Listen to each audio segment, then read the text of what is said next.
had a meeting with the doctors over there, just over the phone, They said I'd been accepted to go on a heart transplant list, and they think I need to be on the list as of now.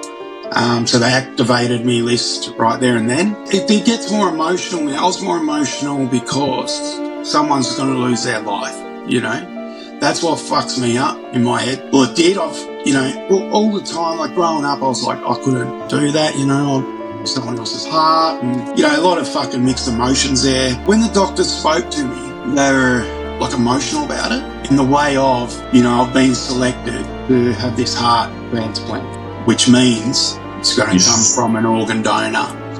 Some man, would to pass away for that to happen.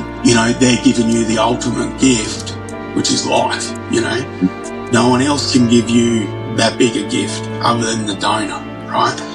I've always thought if I didn't have my children, I probably wouldn't go through the surgery because it is a big surgery. And death itself, I've never been afraid of death, or worried, because it's been around me my whole life anyway. Like I said to my wife as well, I'm not worried about dying. It's worried about like leaving her and my kids. How they're gonna cope with it. Yeah, so and I'll miss my kids, my wife. I'll miss. That's the bit that sort of makes me sad because I don't want to miss my kids, because I believe in an afterlife, So do I, bro. So do I, definitely.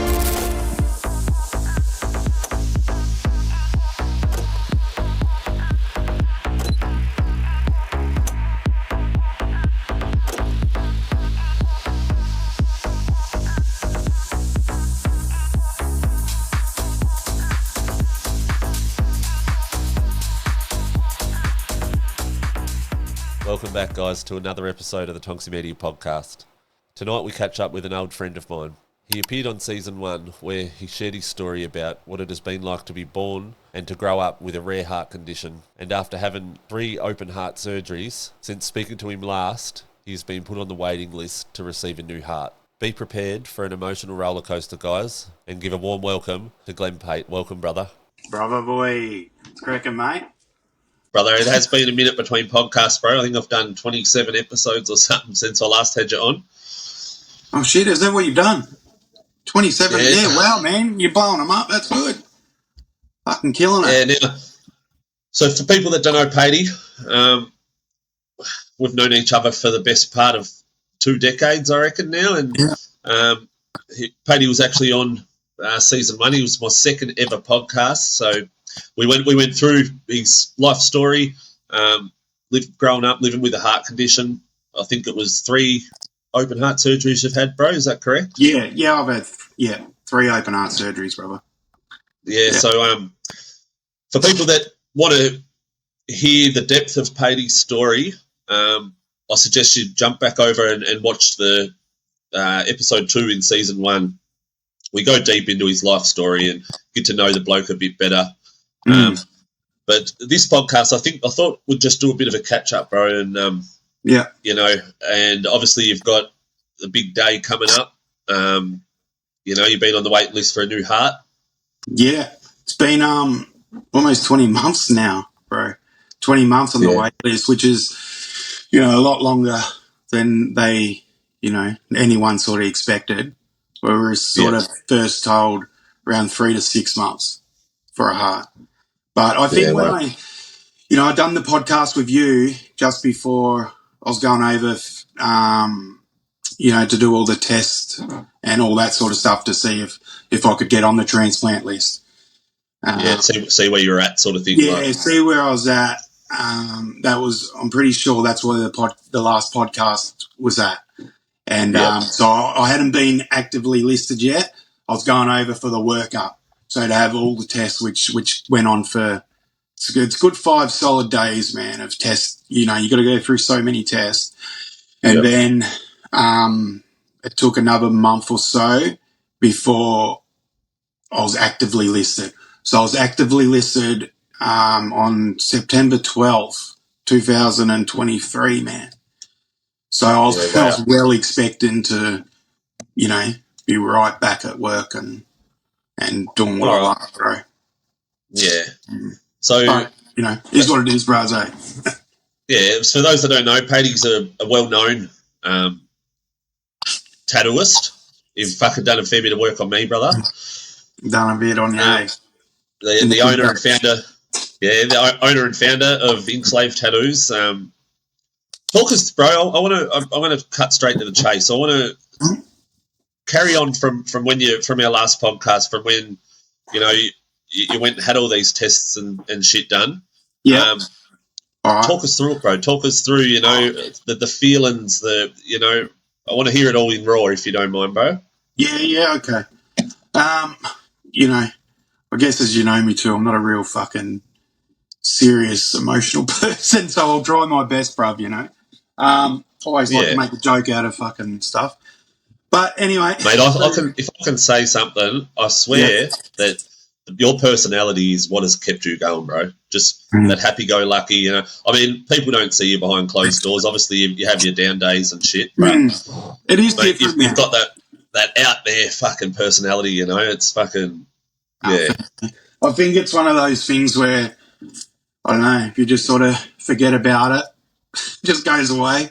But it does eventually, you get reminded about your illness, pretty quickly and pretty strictly, I guess you could say, man, as in fucking, whenever I've had to have, got unwell again, it was straight away, bang, on the table, open heart surgery and doing all that kind of stuff. So this time, to go back off the last podcast, which was, 23. I think it was August 23, maybe somewhere around there. No, sorry, it was June 23, around about then.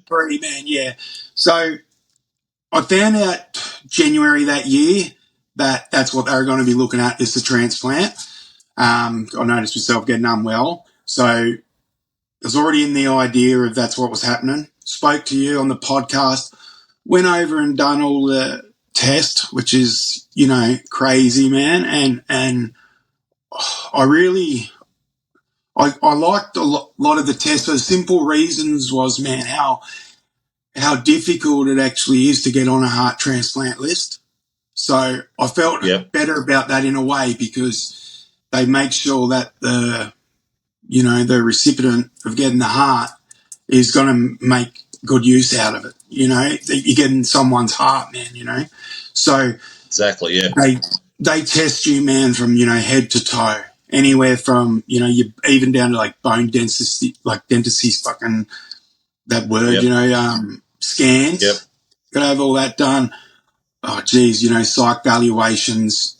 Like, oh, man, I can't even think of them all now, but it was like for 5 days, it was like from 9 o'clock to 5 o'clock in the hospital, multiple test after test after test, yeah, wow. It was full on. Yeah, it was pretty full on. And, look, I took it fine. I was like, well, it is what it is. That's fine. I was probably a little bit hypo out of it, because it's a bit of a. I've got bipolar, man. So I almost went into a bit of a manic state out of it, because it was all so much, so much stuff was going on. So I was like, oh, fucking rush, So come home. Not much was really happening. Just general phone calls with the Alfred and team just checking in and my symptoms and stuff like that. At that time, I was still working as well. I was working. So I was still feeling all right. And then I said to him as well while I was over there, I said, I don't think I'm sick enough to be on the heart transplant list yet, I'm still working. I'm still doing everything. And they said, like, no, it's perfect time for you to be on the transplant list, because just in case it takes extra time. Plus, obviously, which I didn't really think too much in, you could be too sick for the transplant. So they want to get, patients where they're still well enough to be able to get it through, get through surgery and recover. If you're too unwell, they're not going to waste the organ on you, Of course. Which made a lot of sense after that, because I always thought, you've been fucking bed bound and all that. Yeah, because, so dire, yeah.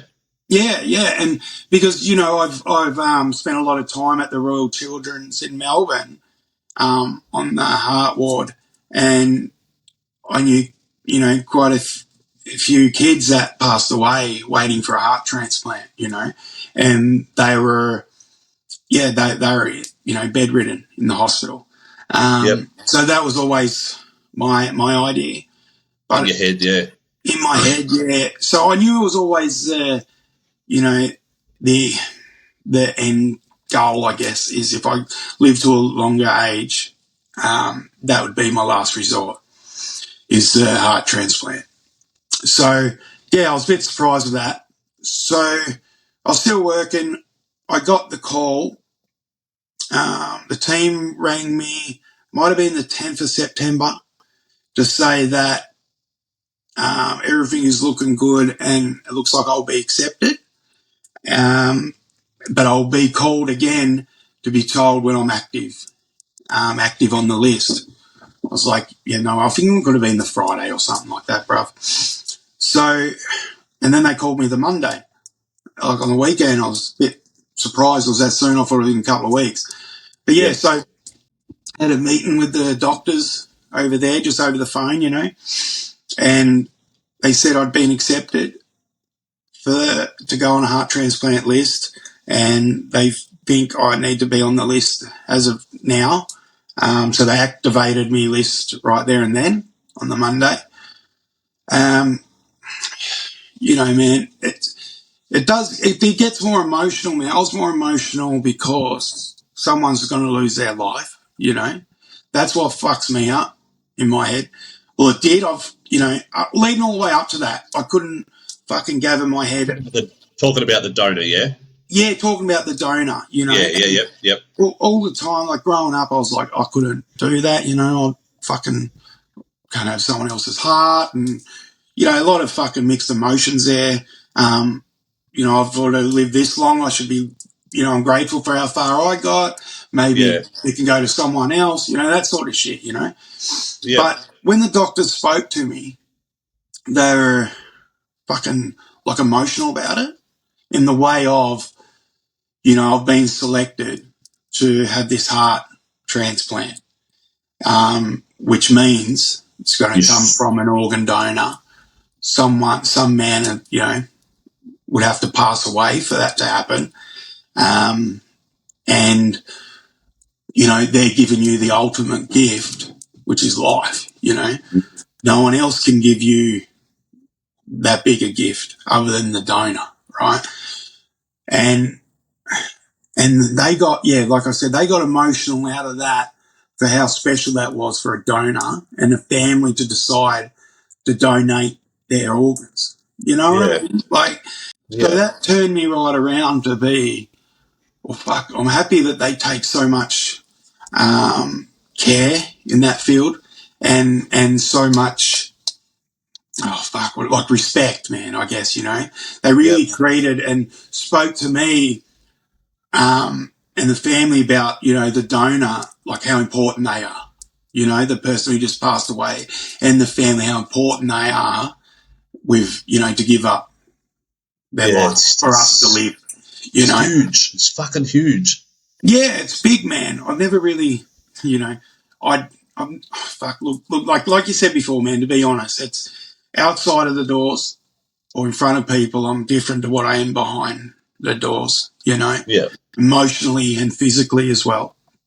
Talk us through that a bit, bro. Talk us a bit through, if you don't mind, what you are like behind closed doors, bro. Like, what are you like behind closed doors, Do you get upset? Do you have sleepless nights? Do you fucking obviously you would worry about, the worst case scenario if you did pass, Yeah. You're a father to 3 beautiful kids, you've got a beautiful wife. Yeah. You'd worry about leaving all them behind and shit. Like, can you talk us through those sort of feelings? What you like behind closed doors? Yeah. So, well, to start it was all pretty serious because they connected me straight up with palliative care, which, palliative care is for people who are dying. And they got me to go do my will pretty quickly. Oh, yeah. And any other stuff that I needed to, any plot or anything like that, my funeral plans and all that sort of stuff. Because I'm a high-risk patient as well. But I'll say about that later. But so you do go through different emotions. Sometimes you get fucking a bit pissed off or a bit angry sometimes, and then sometimes you just feel numb. Then, other times, I don't know, you do, like, sad, man. You just get sad. Yeah. You get Yeah. sad. Especially when I think about my kids. Like, that's what Yeah. fucks me up, man. Like, I Bro, it always makes thought me it, feel sad, real sad. Like, yeah, like, I've always thought if I didn't have my children, I probably wouldn't go through the surgery because it is a yeah, big surgery. And death itself, I've never been afraid of death, or worried because it's been around me my whole life anyway. But it is always the fucking, like I said to my wife as well, I'm not worried about dying. It's worried about like leaving her and my kids, how and they're gonna leaving cope the and family. Yeah, so and I'll miss my kids, my wife, I'll miss yeah, her. So yep, that's the bit that sort of makes me sad yep, because I don't want to miss my kids, um, yep. because I believe in an afterlife, Yeah, so Um, do I, bro. So do I, definitely. yeah, there's been a lot of stuff that's happened, in my life to sort of believe in that To love, stuff. yeah. If Yeah. you've actually told me a couple of Mm. stories too. Like, Yeah, and just a lot of that stuff and some stuff that just couldn't be explained. Whether it's I always grew up because I'm Catholic. My mum's yep, fucking from Ireland. She's an Irish Catholic, so I was yep, baptized straight away as Catholic. I'd never gone to church, that sort of stuff, but I had my own belief on God and all that. yep, As I've got yep. older, I'm not sure if it is a God per se now. I'm probably more just like spiritual and energy, that sort of area. Yep. And maybe we are our own creators, if you know what I mean. That's how Um, I see it too, bro. Yeah, mm, you're your own god, if that makes sense in my eyes. Like yeah, that's yeah. all them. When you're in that train of thought of how do I put it? Like, You know what they say? You can't explain it. You know why? Because you got to experience it. It's an yeah, well, experience that because you makes can't sense, doesn't it? explain it. Yeah. Yeah, Because I've done a lot of research. I've done a lot of Reiki and fucking meditation there when I was at rock bottom, quite a few years ago. we'll get and into that a bit later on too. yeah. Yep, So I'll go back to motion bit, man. Like, yep, I do keep a lot to myself, I guess. Like, I don't even look. I probably broke down and cried a few times just out of nowhere in front of Cat. yep, Probably half a dozen times. But more, yep, probably the times when I get more upset is the sicker I get. Um,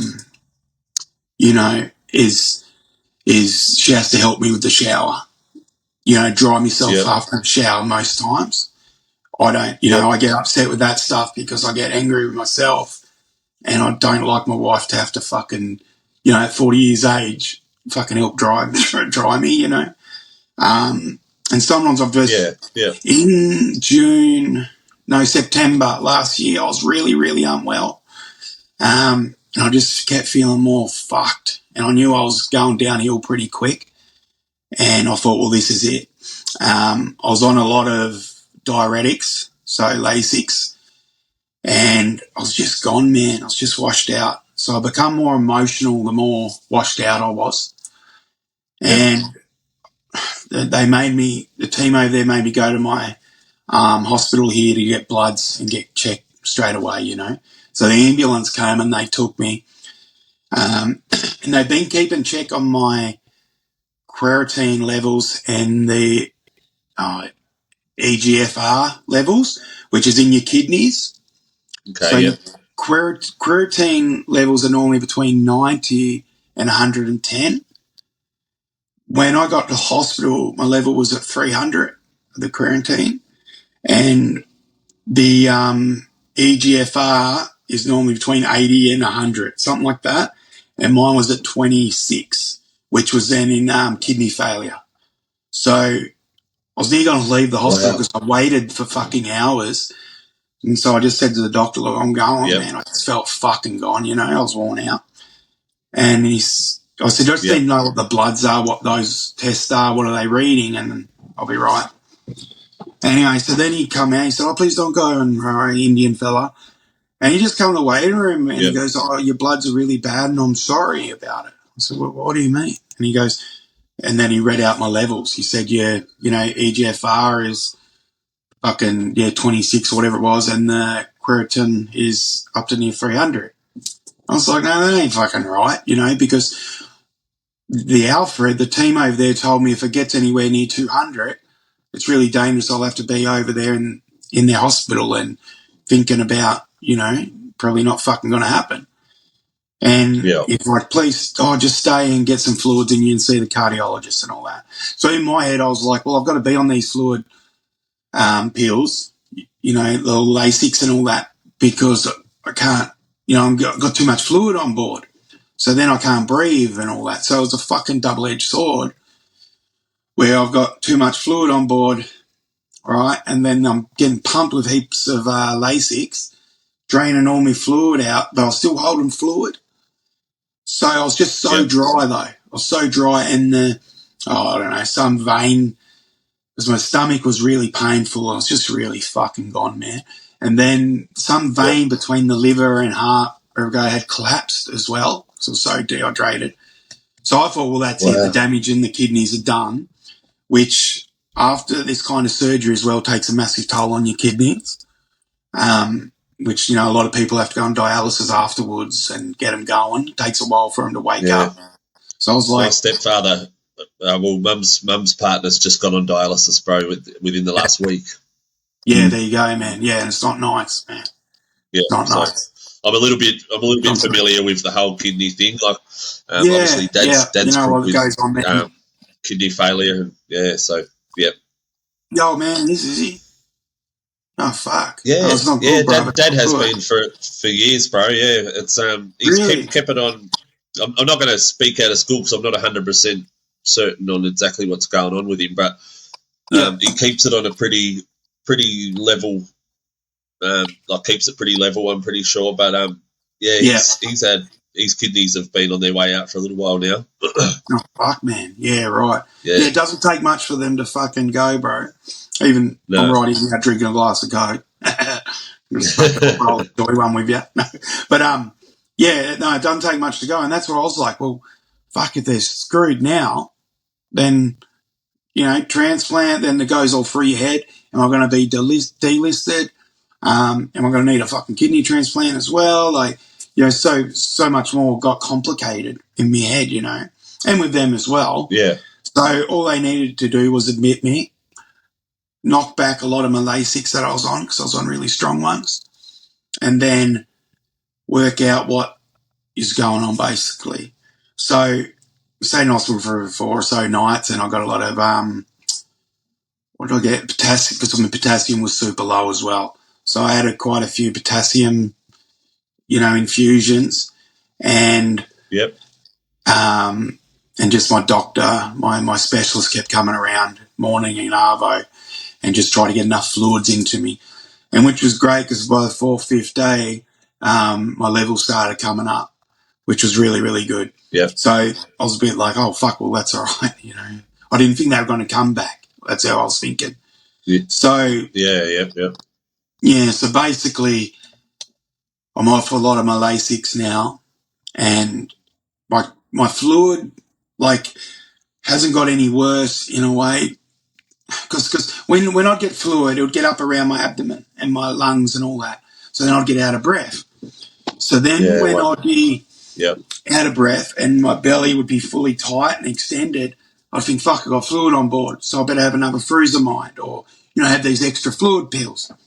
So I was having all that, and my belly was still out, and I was still out of breath. So I was like, well, what the fuck, I shouldn't have fluids, you know. So anyway, so I went to the hospital, got me fluids back up, and then to get an understanding of it, when I went and seen the doctors, I think I went over to the Alfred and seen the doctor a week later and asked what had gone on, you know, because I'm a real complex case as well because of my previous surgeries. So they sort of learned a little bit as well about, you know, my body, and because it's right heart failure, right side heart failure. It's not much on it. So they learned a bit from it. So basically, what they've found out and what I've worked out as well, that even though it's class sort of fluid, it's a backup of my blood spooling or something up in the belly. So how your blood circulates, like, say head, down your arm, down the left side of your body, comes back up, down your right leg, up through your right abdomen, through the liver and all that. And it's getting blocked up through there because my heart can't pump well enough to circulate the blood around the body quick enough. So it's like it makes perfect sense. Yeah, so it's backing up there more or less, blood and fluid and stuff. So, and I was like, well, would that be the shortness of breath? But the shortness of breath is just mainly that the heart just isn't pumping like well anymore. And I'm noticing even now, bro, I can hear you run out of breath. You know what I mean? Your voice goes tighter and like... Yeah. It does. And, you have some good days and bad days. And, on my bad days, I walk to the kitchen, I'm fucking, I've got to have like big breath in and, catch it. But, Kat will be sort of on to me and go, you're all right, because I've got so used to it. I don't know I'm doing it now. Like, just so out of breath, used to feeling like shit. So it's like, well, I'm not noticing it. It becomes normal to you, It becomes normal, man, So I wasn't really catching it much. So, and then when the doctor explained to me too, because I had an echo, which is, the ultrasound on the heart. This was probably, maybe say roughly 6-8 months ago. My right side heart now is basically not working anymore. So it's just the left side now is working, and that's really struggling now. So my left side is overworking, overworking for it now, man. Overcompensating. So my left side has always been pretty good. It's my right side that's always been fucked, and dilated. But now because the right side of the heart's actually stopping, has actually stopped. The left side now is carrying it all. So, and basically, man, all the scientific shit from it, goes right out of my head. But in the nutshell, I guess, for me is forgetfulness. I get really forgetful due to the lack of the oxygen pumping through your system of the blood. So what ends up happening too, how it was explained to me, your brain's smart, right? So it will tell you what areas need the blood most importantly, and at the moment, I guess, it's saying to me, the oxygenated blood needs to be in my heart and, fucking liver and circulate around my body just as much as I need to work, And then the brain sort of starves a bit of that oxygen because, it doesn't fully need it. Other than you just fucking forgetting shit all the time and, feeling fucking old, I guess. But, so that made sense to me. If that made sense to you, I don't know. Sometimes I...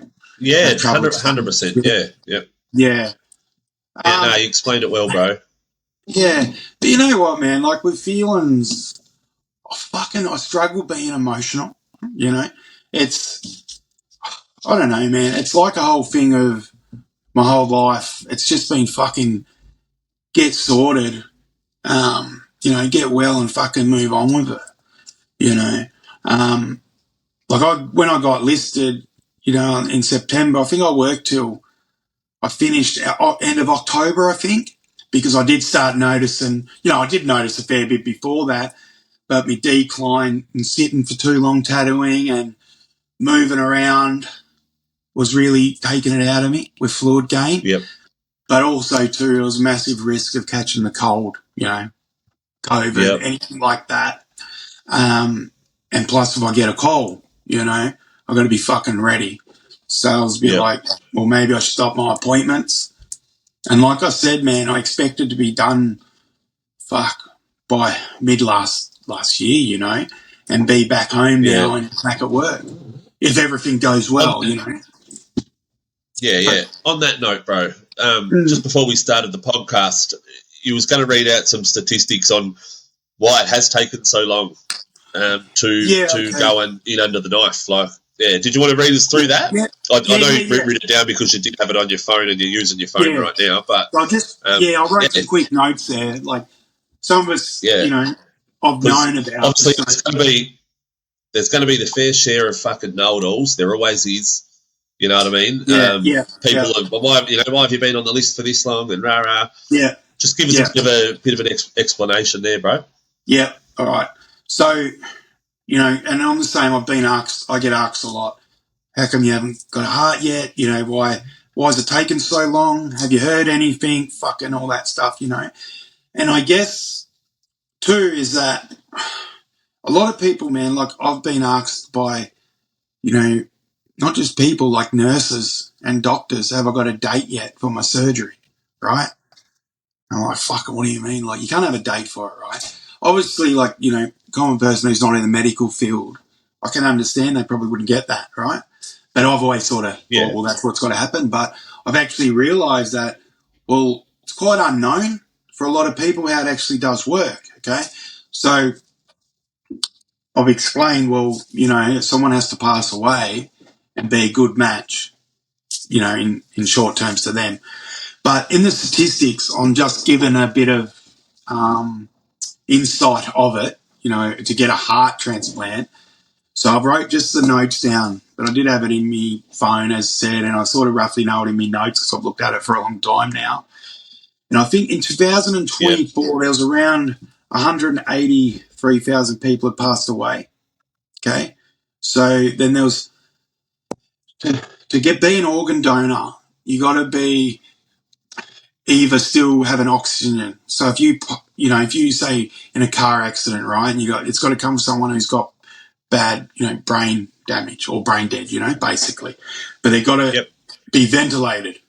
So, sorry, man, a lot of, so they have to pass away in a hospital scene.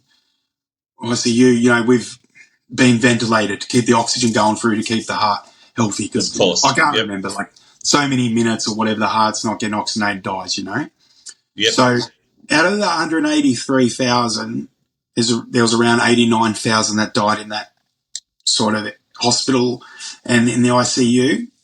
Now I'll just go because I've just wrote the quick notes, man.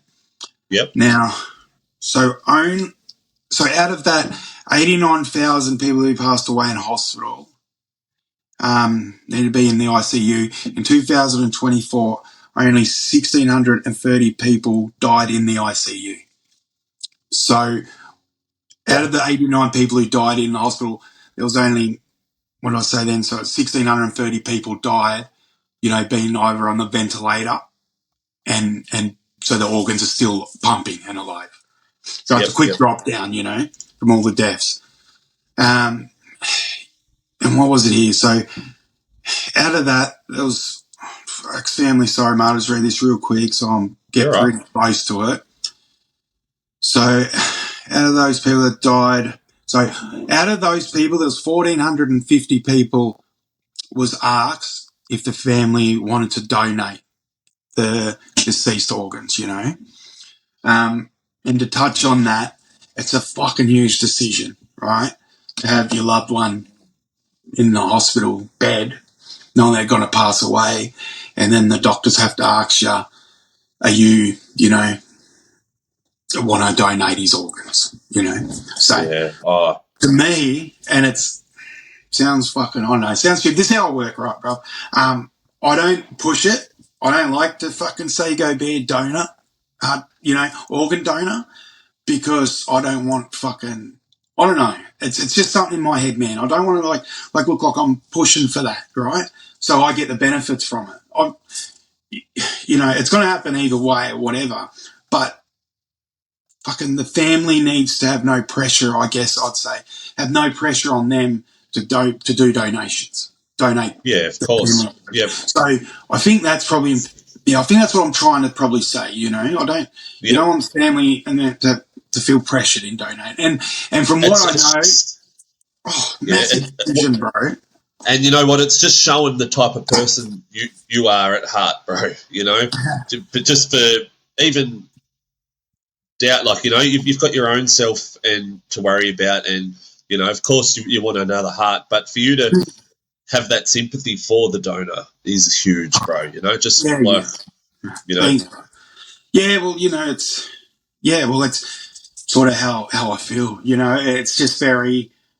And from what I have heard, the doctors aren't pushy enough, and they're not. They're very fucking gentle with it. of Like course, yeah.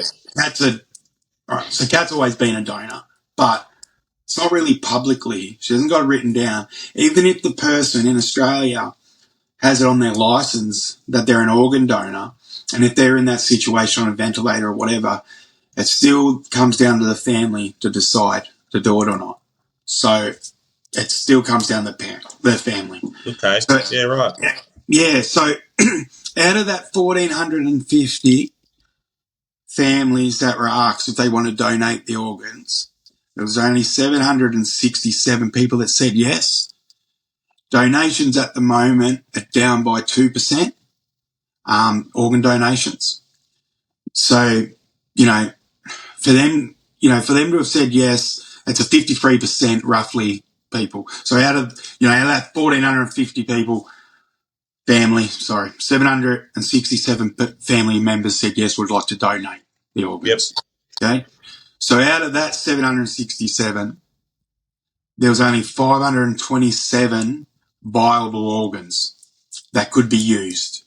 Now that's meaning your heart, liver, lung, kidneys. The ones that keep you alive. Yeah. Yeah, those, the main ones. Yeah. So I think, for this example, last year I think there was around 120. I don't know, so I'd have to check it, but there's normally around 120 odd heart transplants per year in Australia. Yep. So, and I think there's around 1,800 people on the organ list at the moment waiting for a heart transplant. Yep. So for how many, what's that there? That's 527 organ donors, and there's 1,850 people on the organ that need organs, Yeah, that are waiting on the transplant.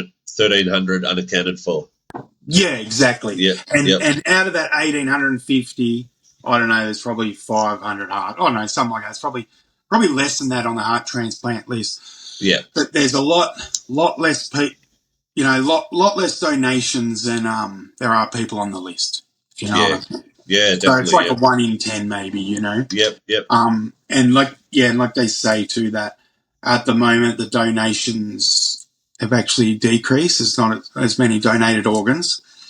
And to go back on, out of 767 that said yes, and only 527 were viable organs, I'll say it on the heart term, like they've got to check that heart to make sure it's 100% right. Any plaque or anything within the heart mistreated, they won't use it. They'll just go, no, can't use it. So they're very, very picky, especially here in Australia and the Alfred, which is good to know that, Definitely. Exactly. You're getting something fucking pristine at the end of the day. Yep. Exactly. That's going to, do your time. But, out of that one donation as well, that one person can save 7 lives, Wow. So that one donation could save up to 7 lives, plus many more if you want to go into the eye fucking donations of so many more. Yeah. But just in organs alone, they can save 7 lives, which then Crazy, I think, then the impact as well on, say, those 7 people who would have passed away from their organ failure, then that would, could affect their kids in a harmful way. So I think, well, they actually save a lot more than that. Because how some family members, take a loss, take it very hard and fucking... The domino effect, bro. Yeah, exactly, man, and lose themselves. So, and that's what I liked when I got on the list, man, on how much they honoured the person, Yeah. Like, it's fucking change your thoughts on it, obviously. It does, man, it does. So out of that 183,000 people that die in Australia in a year, there ended up being 527 organ donations out of that. So it's a very, very small, Yeah. very small by the time it comes down in it. Yeah. And, and I guess what I'd say on people who do decide to do organ donation is that, they're very well, respected, because I'm on a couple of heart transplant, groups and whatnot, and everyone that I know on there who's received a heart, they fucking lived their lives to the fullest. You know what I mean? Like, they haven't took nothing literally for granted. And whenever they, their first year anniversary for their heart transplant, it's always that and honouring their donor. They never be actually forgotten through people they've never met. You know what I mean? Yeah. Yeah. So in other words, the family of the donor, they how do I put that? So the family of the donor, they actually get to it's win-win in other words, because they do get to see, if anything, like a piece of their family member continue on, That's and exactly. Yeah, for sure. And I won't, that's probably not going to matter, but I won't say about that. But I do know about some donations that's happened lately and how they've saved a few young lives, wow. people's children and stuff, which is fucking huge. Oh, fuck yeah, man. It's a beautiful thing at the end of the day, isn't it? And can I say one thing too, in the last couple of years, I think it was, since I've been living up here on the Gold Coast, I've signed up to be an organ donor myself. Just really good on you, bro. I didn't know that. I didn't know that. Your family has to still make the decision after you die, but you know, obviously, obviously, my old man's Crook. You have been a big part of it too, brother. I see, and just being a father of 3 kids myself too. As well, and just seeing so many sick people around me and stuff. I thought it was a good thing to do. And once you die, you die. I believe your soul leaves your body. No, that's right. And goes on into whatever happens next. Whatever it is, there is something there that happens next. We know that, but whatever it is, your body's just immortal, bro. It's only going to be put in the ground and rot or fucking be burnt. So but it's only just a fucking vessel, bro. If you can save 7 other people, bro, why not? It's and I'll sort of more say it as in, as I guess I've sort of was saying, is that the family who do choose to donate, it's it's a huge honour, for the recipient. They think of that donor so much. And I guess what I'd say is that it's not that I'd want to promote it for myself or whatever, because if I get a heart, I get a heart anyway, but if I don't, I'm all right with that. But it's for other people who are really on the list who say didn't get to have much of a life, say younger ones or whatever, you know. Or, obviously I want to live. Of course I want to live, I want to watch my kids get older. But, I guess the more people, because, sorry to round that around, because I'm a real difficult person to get a heart match for. So, there's, say out of one heart, there's probably only 3 or 4 people that might match that heart anyhow. So, in saying that, if I was to sort of promote organ donation, I'd want to do it more for other people, if that makes sense. I don't want to feel fucking greedy by doing that. you know, because just because I'm on the organ list and I've never wanted to do that or be like that. But other people, I see other people who are sick and I feel really terrible for them, Yeah, I've 100%. got something. They call it is it imposter syndrome? I don't know what the fuck. I've been told I've got something where, I'd spent a lot of time in the children's hospital, right? And I'd seen a lot of really sick kids and doing really unwell. And I spoke about this to, this Reiki meditation lady. And she said, but you was one of those kids. And I said, oh, no, they were pretty sick, She goes, well, that's why you were there. You must have been sick. Yeah, but I couldn't. Right. So I can't, what I figured out with her meditation and all that, I find it really hard to talk about what I've gone through as a first person. If that makes sense?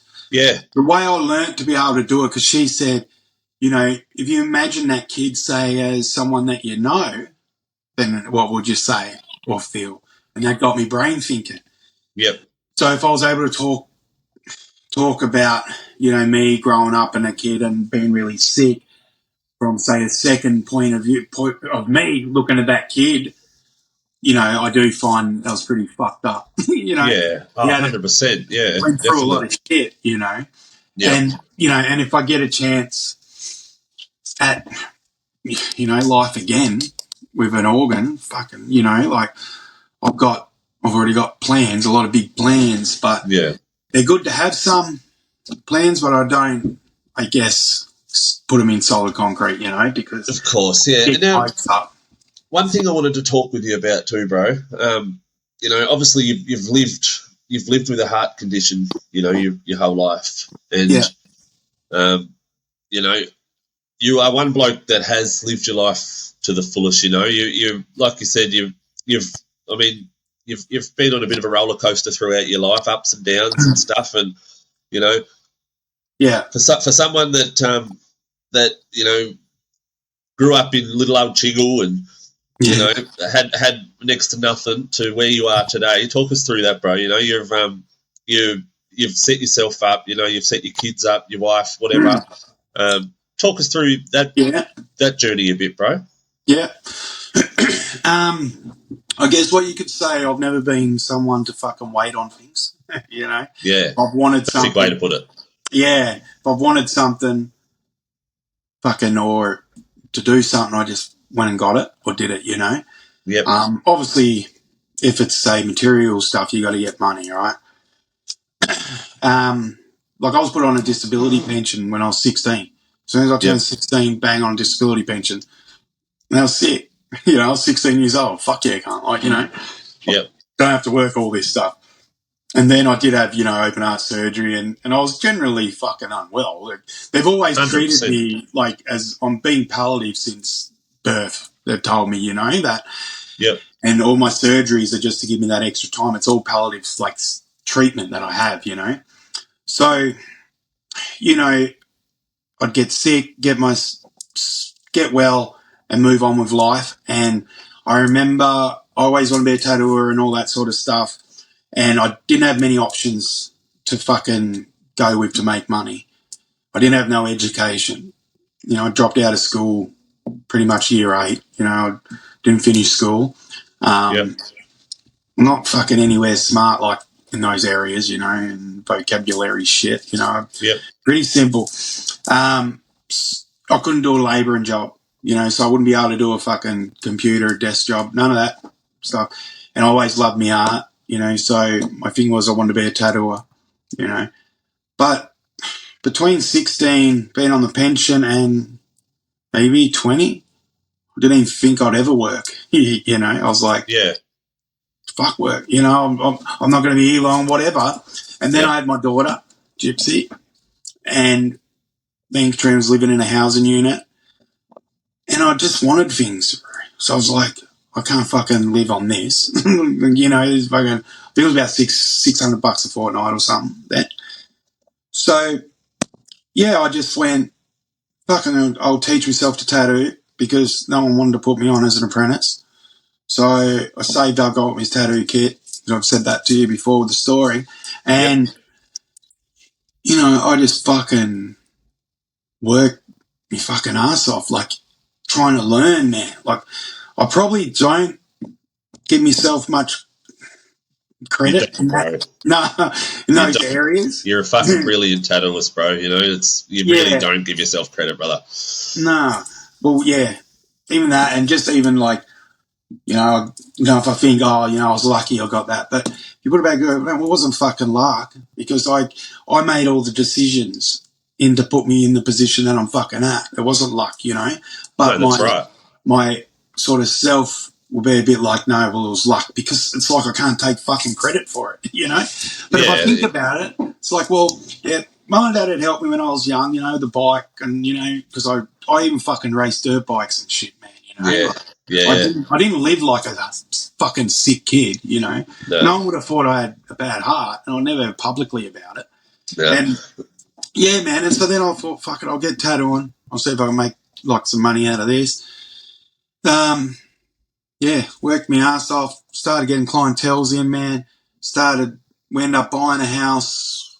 I think I was around 21, which was a big mortgage then. It was 160 grand, man. But that was big back then. Like, fuck, you know. So then I had to work. You know, I had to make money. Yeah, man. And I just fucking, I don't know, whether it's, you know, I work my ass off, right? But it's not just that either. It's, you know, I'm 40 now. And we're in a beautiful big home, you know, pretty low mortgage, and I've had all the cars I sort of want and bikes, and, you know, I've got a boat. Whatever I've wanted, I've fucking gone and got, you know what I mean? I don't want to sound like a bragging dick like that. Nah, bro, you're not at all, brother. It's yeah. I know what you've got, bro, and I'm like, you're an inspiration to someone like me, man, 100%, you know. And it's not about fucking being skillful or smart or anything like that. To me, it's about how you fucking look at money and how you manage money, you know. And I think what helped me so long was because I was only getting, you know, my pension every 2 weeks of $600. That's what I managed to live off, you know. Mm-hmm. Then when I realised I started making money weekly and more fucking money as time got on, I always made sure, you know, you pay your bills straight up. Fucking bang. Mortgage paid, every other little bill. Like me and Katrina used to fucking have a tin literally when we got the first home and budget down to the last $20 or $10 in rubber bands, man, with our bills on it. Probably have $20 left, you know, like buy a fucking pizza on a Friday night. Like, you know, we had fuck all money, man, then. And that's only a period of probably, what do you reckon, 14 years, maybe? Yeah, 14, 15 years. So I got serious in tattooing and making actual money, you know. Because then I brought in other artists. I built the studio, brought in the artists that I thought, you know, were really good artists and be fucking an asset to the shop and who would treat the shop, you know, as theirs as well. Yep. And, you know, to where now there's 10 artists or whatever. But I've always fucking, I don't know, I've set myself up in this position now because I knew in the future I'd probably not have to, like, I probably won't be able to work for a certain amount of time. So I'm lucky, set it up in the way where now I can have this time off. I can just get free, you know, because if I didn't have income, you know, when guys are making it work and whatever, the studio I built, whatnot, like I'd be fucked, you know. Yeah. Yep. I'd be fucked. And, you know, it's like I'm more asset rich than cash rich, if that makes sense. Or, you know, so it's more that, like, obviously we'd sell what we have to sell. Yep. You've got that backup there, though, bro, for anything if you need it, you know? Like, yeah, and that was always my plan, man, was that I won't have a super, right? So my plan was, you know, I'll buy this and this and that as like investments because when I'm either older, even now, and pass away, my kids have got to start there because they can sell what they want. And fucking it's fuck now though with people buying houses, isn't it? It's like, how does anyone have to buy a home, you know? It's like terrible, bro. Especially up here, bro. It's off its fucking head. Like, it's wrong, man. It's fucking wrong. You know, we're lucky because we're on some land. So we do have an area that if we need to sell, we could sell. And then kids to fucking, you know, try and help give them whatever I could for them to be in a home.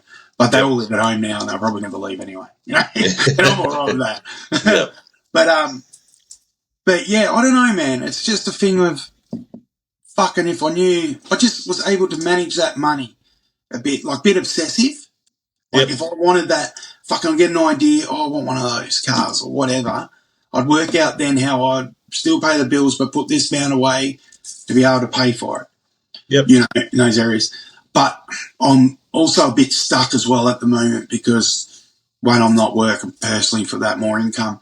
But I also want to eventually, if I get through all this, you know, if all goes well and get through it and recover, I do have a few plans that I want to fucking go next step further, if you know what I mean. But I've got a couple of people there that might be able to help. But fucking, I just want to grow up more for generational wealth, man. Yep. You know what I mean? Like, 100%. Because I'm not real fucking intelligent in those areas, so I was able to make money in what I knew, but I'd like to learn more in other areas now, man. Yeah. You know? On that topic, bro, right? You visualize in the future, right? So I know you're definitely you've just said it. You're definitely a believer in manifestation. You put your mind to something and it will fucking happen.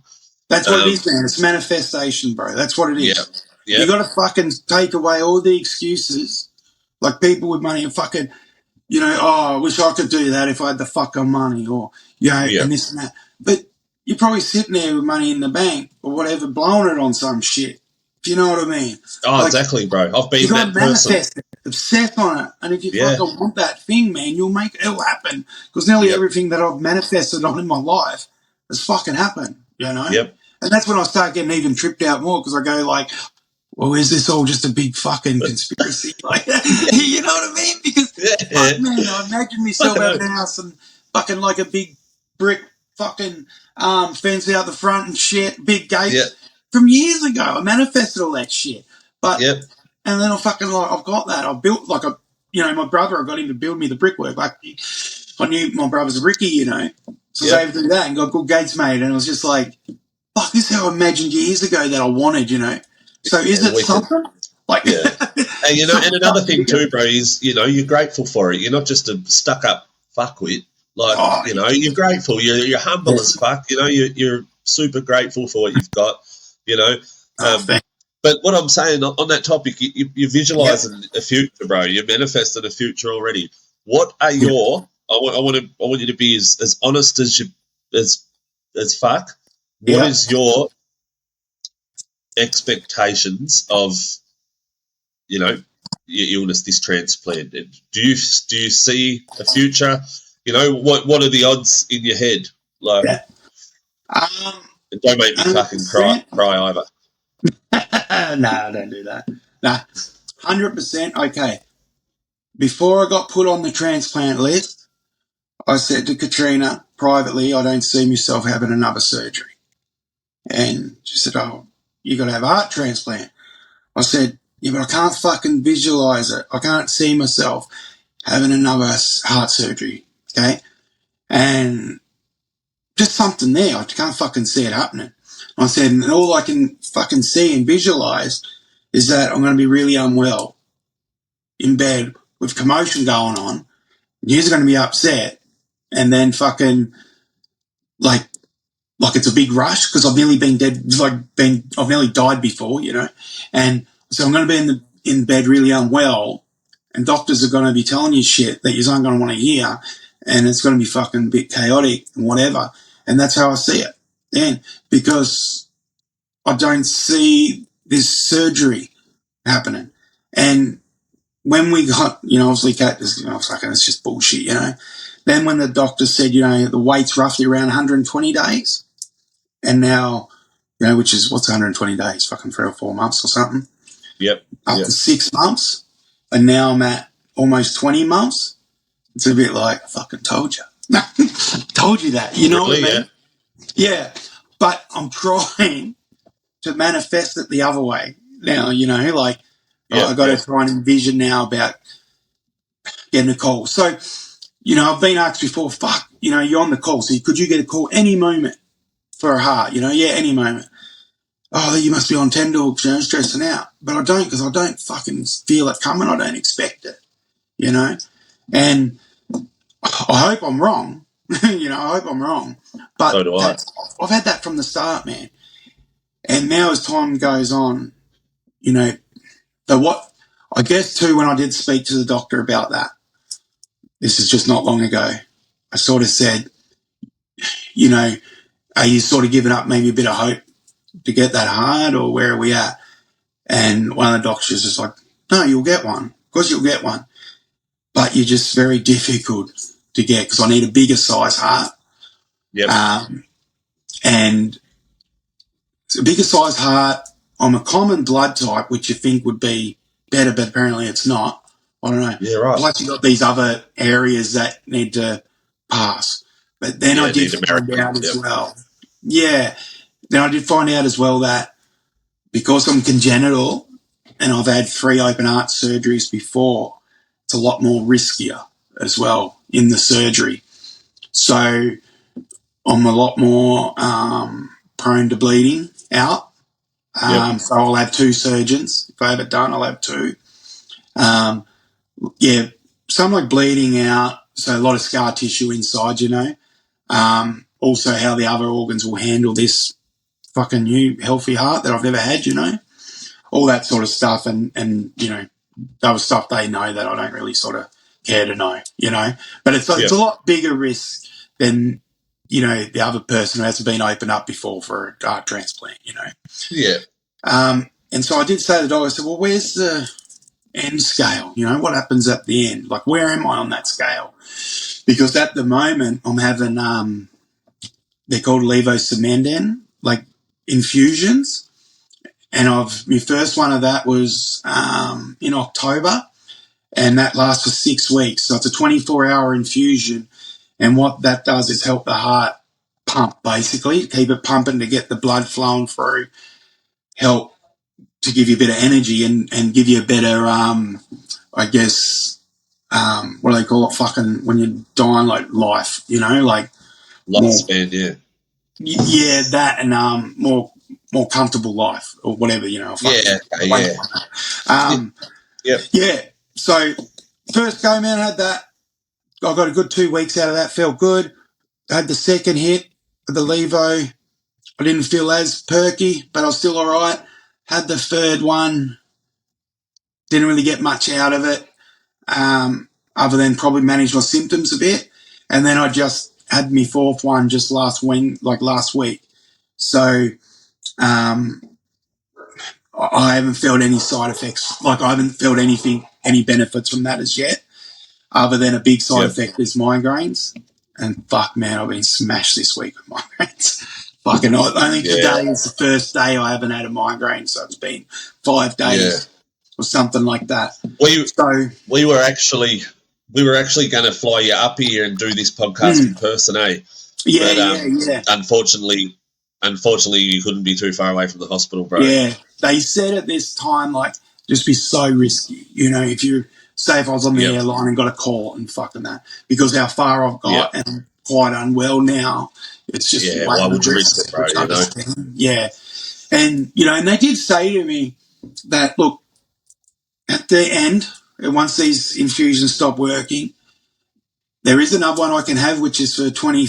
It's a 24/7, so I'd have to sort of move to Melbourne, most likely, if I wanted it in the community and not be stuck in hospital, because it's a 24-hour, like 7 days a week kind of pump. But then after that, if it all just keeps going to shit and I get more unwell, I'll be admitted in the hospital, and I will most likely get a heart, and it will happen quick because it won't be a priority heart, if that makes sense. Like it won't be a picky heart. So at the moment, which I guess in one good way, at the moment they're still trying to get me a really good heart. But if they think, all right, you know, a fucking few weeks of dying, we'll just get what can come. So you might get, say, a 60-year-old's heart or, you know, a smoker's and all that sort of stuff. And I said, well, it's fucking going to be better than what I've got. You know, that's right. 100%. And it's always been fucked, like my heart. I've never had a good heart. So I'll probably have 50, 60-year-old smokers and fuck off. I know a few blokes who are healthy as fuck, you know. But, so they'll give you a more high-risk heart at the end. Now, I've got a question, bro. And it's something I've always wondered about too. I think I may have asked you in the past. I'm not sure. But being a heart, you know, like your heart, from what I believe, is a big part to do with, you know, like, you know, you got a bit of go in you, or, you know, like it comes from your heart, you know. Do you worry or do you think about, you know, are you still going to have the same Patey, the same, you know, or is it going to be that other person's? Or I'm more worried about how do I put it? 100%. Yeah, I know. Yep. So I worry more mentally because you know, as you know me, I've always tried to be the fucking clown. Get on the piss, be the dickhead one, you know, get the arrested and, you know, just fucking go, you know what I mean? Always love having a good time. You've always been a staunch cunt too, you know. You've always had a bit of go in you. Just the piss, piss. Yeah, but you have though, you know what I mean. Like we're all brought up from that area, you know. We've all got a bit of go in. It's like got to have some backbone, bro. Eh? Yeah, that's right. So stand up yourselves, you know. Yeah, exactly. You got to, right? And yeah, sort of brought up like, you know, I'm not going to take shit. You know, I'll be the nicest fucking person I can possibly be to help anyone that I possibly can. But you know, if someone needs help, or if I'm not going to let someone fucking walk over me at the same time, you know what I mean? Like, but yeah, I don't like to be disliked. If that makes sense. But when I'm on the drink or anything like that, it's like a fucking deer from me come out. And what I've worked out, I've got a fucking lot of trauma from childhood that apparently fucking just comes out, you know. But fuck, like we've had some good times, man. And even sober or whatever, like I always like being the loud fucking dickhead one, you know. But fun, man. I just like the fun. So I do worry about that more mentally because what I haven't really, I barely leave the house for the last 12 months, you know, and I don't like to get around too many people and I'm not in my work environment, all that. I sort of shy away from people, so I isolate myself. So I worry more mentally after it. Will I still be that happy fucking go lucky person? Or is it going to be some more trauma chucked in there that has just broke the camel's back? If that makes sense. Yeah, 100%. Or could it be the opposite? Could you be even more fucking loud? More fucking full on, you know what I mean? I don't think guys would fucking like it. But yeah, that's I've made jokes about that at the shop. Fuck. Yeah. So I hope I'm not more full on. So I'll probably have a better singing voice because I have more oxygen. Yeah. But you know, it's cool that you've stepped on that bit too, because my biggest thing, and a lot of people probably won't get it, but I've been identified as well with my heart. You know what I mean? Like I've lived this my whole life with my heart. So I brought it up in the last. Yeah, I brought it up in the last podcast. I remember when I collected Freerider magazines, bro, Freerider MX magazines. You know, I brought it up in the last podcast. I remember fucking just, and I hadn't met you at this stage. I was still only a little boy, and I remember opening up and saying, "You were only a fucking young teenager, I think." You know? I would have been 18, maybe. Yeah, and there's this big fucking double page of fucking Patey. Like what? Like you know, cost me a lot of money, bruv. Yeah, really? No, yeah, I wouldn't pay for that. No. Yeah, I was going to say, but I think because they were interested in it, that I was pretty unwell kid. Yeah, well, you're one of the only ones hitting ramps and shit in Tassie, you know. And you know what? I had my fucking first open heart surgery, and after it, they were sort of like, "Don't want you on bike." Fucking said, "Oh, how long?" And like, "Oh, fucking forever would be good because you got a cracked sternum, but it takes 3 to 6 months for that to fully heal up." And at that time, I was hitting ramps, and they were probably 50 foot maybe. And this fucking old mate's ramp had a massive, fucking banger. It was probably 5 weeks after my surgery. Because I'm young and dumb, 17. I took my bike out there with me mate, and I just thought I'd just squirt a little bit around the paddock. And I'm watching my mate hit the ramp, and I thought, oh, fuck it. So I just come and I fucking hit that ramp. Landed a little bit off, like fucking almost case, man. Felt like my whole body's just fucking exploded. Yeah. And fuck! Like killed me, man. But I was so happy that I'd done it and rode and jumped and felt fucking normal for the bit that it overrode the pain. Like I was fucking sore, man. That was only like 4 or 5 weeks after having my chest cracked open, Yeah, wow. I don't know what the fuck I was thinking, and my parents let me go and do that. But there you go. Identify, like it identifies you for your heart. You know what I mean? Like if you were just a normal cunt that just broke his wrist 5 weeks ago or something, then it would be a different story, bro. Do you know what I mean? It's like. And I think that's where Freerider magazine sort of come into it and found out I was hitting ramps and looked in the background and was like, this cunt's gnarly. Yeah, that's right. Yep. But just fucking, I always try to overcompensate. Being more sort of normal, I guess, not unwell kids. So I've always tried to overcompensate that, But like I was saying before, I'll miss me heart, when you fucking if that happens and they take it, because you almost have this connection, man, right? And we'll 100% do a part 3, brother, with the new heart and see whether you're a cockhead or whether you're fucking even that's more. Right, cockhead or just he's fucking gone now, that cunt. Yeah. He's definitely, bro. No, there's another thing I want to touch on, bro, and I reckon this would be a pretty big question that you get asked a lot, or definitely something that, you know, everybody that knows you would definitely think about, bro. Mm-hmm. How is your wife, Kat, and the kids taking it, you know, or does your happy-go-lucky attitude calm them? Yeah, that's a good question, man. Kat's very go by the doctors, you know, keeps her head straight and being like, well, you know, doctors have said this, and always look in the positive side of that.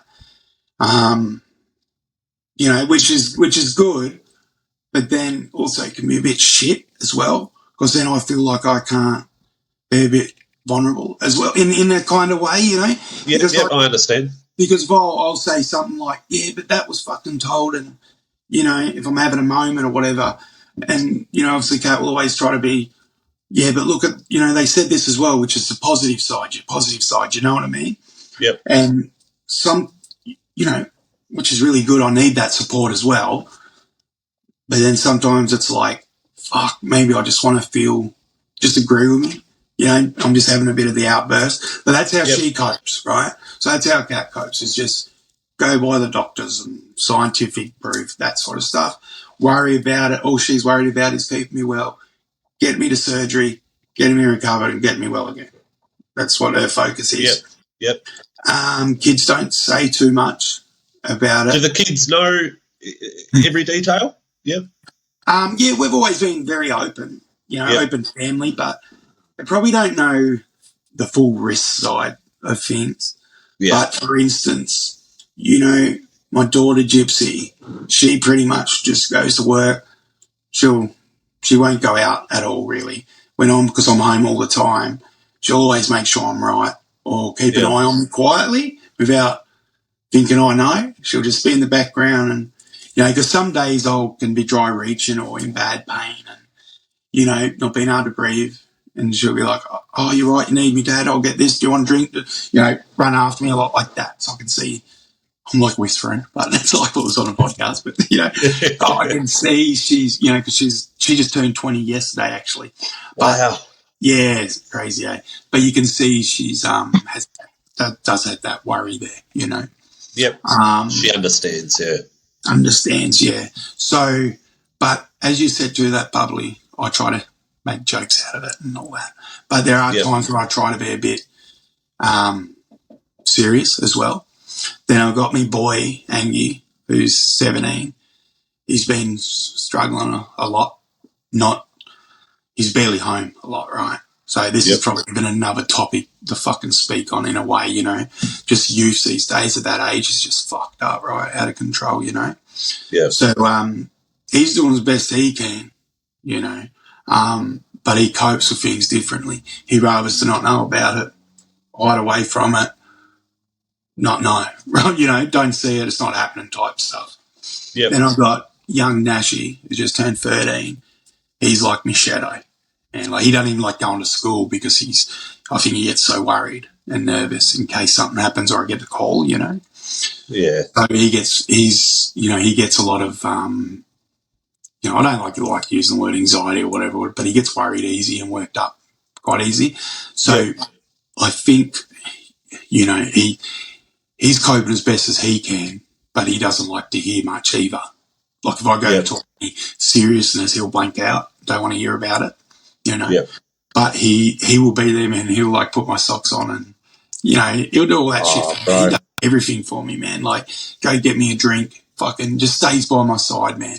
And because we go fishing together, well, used to when I was always with me fishing together, doing all that stuff, you know. Me with each of the kids, we've all got our own special little bonds, you know. Yeah. And you know, and so he'll be around all the time just to see if I need anything or like he doesn't even like to go too far with his mates for long or anything like that. Just you know, just in case something happens, you know, which obviously really worries me more because, you know, if something does fucking happen, you know, the bad, you know, that's what I worry about, man, is the kids, how they're going to be. Because, you know, your kids, you know, bro, your kids are fucking everything, aren't they, you know? Yeah, bro. Yep. And, man, like, I wouldn't want my death to impact their life in a negative way, you know? Like, that makes me feel guilty, you know? Yeah, I understand, bro. Yeah. Yeah. You know, even my son's been, you know, I can't say too much, a little bit of trouble, and I almost... Yeah, I know off camera, bro. You've told me about it and stuff. Yeah. I have, like, internal guilt on that, and I can't help it. In case it's because of what is going on, you know, I have to have a heart transplant, in case that's causing it, you know, so I get a bit guilty about that and feel... At the same time too, you got to think, you know, you might not be doing the same sort of things as he's doing at that age, but you're a little cunt at that age too, you know? Yeah, we all were, bro. Like, yeah, we were, man, we were. And, you know, well, the other thing is that he's probably just fucking be doing what he's doing anyway. You know what I mean? Like, if it was going on or not, because he's a very much of his own person, and he's a cool dude, you know, and he's just sort of does his thing there. But I do know that, he doesn't like to know much. Doesn't want to. He's only visited me once in the hospital when I've been admitted, you know. That was just last week. Before all that, he doesn't like to see any of that. But so they all take it in their own ways, you know. Which is and then, you know, they're all fucking older now too. You know, I remember when Gypsy was a little baby. You know, baby man. Yeah. And, like, fucking nuts. I remember when me, you, and the boys went up to where was it? Gumley. We took the kids, and I've still got photos. Yeah, up Little Swamport. Little Swamport. Yeah. That fucking I've still got photos, bro, with like my eldest. You know, she's in high school now too, and Gypsy, bro, like Gypsy's like 5 or 6, I think. Like, she would have been. I know, and just with how, like, you go back to that, eh? Like, how good would it be go back to that? Just when you don't realise it when they're young, you know, how good it is just to fucking just be around them 24/7, you know?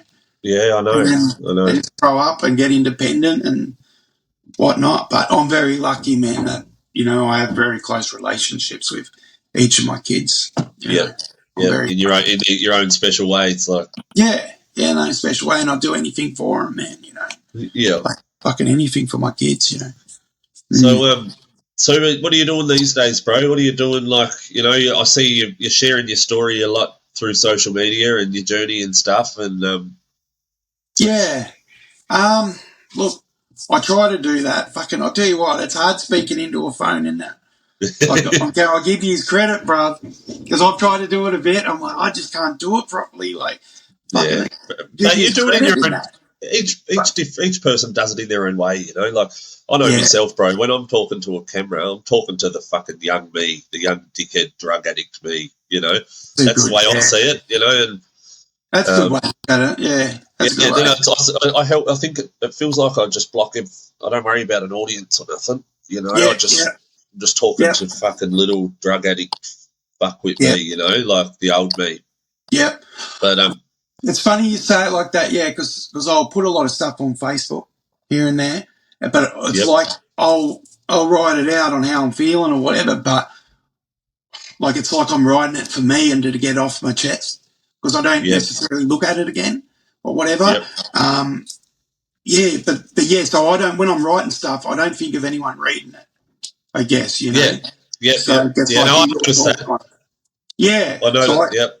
I just write what's real, and plus it keeps, you know, later on a bit of a track as well on where I was at in these stages and what was happening, and, you know, all that kind of stuff. But definitely, bro, these podcasts, podcasts are great for it too, man. You know, like I'm privileged to be able to do this with you. You know, and you know, we've got so many mutual friends as well. You know, and it's like, it's just something good to look back on. Even when you look back at the first podcast we did together, you know, it's like, even to look at it, as we've spoke about in this one, what's happened between then and now. Like, it's awesome to watch back on. And I watch other podcasts that I've been on myself too, and think, fuck, Yeah. like I'm glad I spoke about that because that's recorded now. Like, Yeah. I know that's what I've noticed when I've done podcasts, and I'm like, fuck, I'll get off and go, what did I say? I don't even know what the fuck I said. I'll get off this and go, fuck, what did I say? I'll have to wait till you drop it, Yeah. But, no, brother. Look, we come. Diary, man. Yeah, we're coming towards an end, bro. But yeah, bro. It's been good talking to you. Yeah, same, bro. It's definitely been well needed and definitely enjoyed it, bro. But on that note, where can people find you on social media, bro, to watch your journey and give us a spill on your socials, bro? Yeah, I'm mainly only using really my Facebook, man, these days, which is just TikTok. Pate. And then, just TikTok, man. I'll probably put more like, on where I'm at on TikTok, I guess, trying to make cool little videos and shit, some music. Yeah. Depending on the motions that I'm feeling, whatever tunes there is, So it's just TikTok. I think I'm just under Glenn Pate, I think. Yeah. TikTok? I don't know. I'd have to have a look. But find me on there if you want to keep more up to date with medical stuff and see a bit more of the journey of it.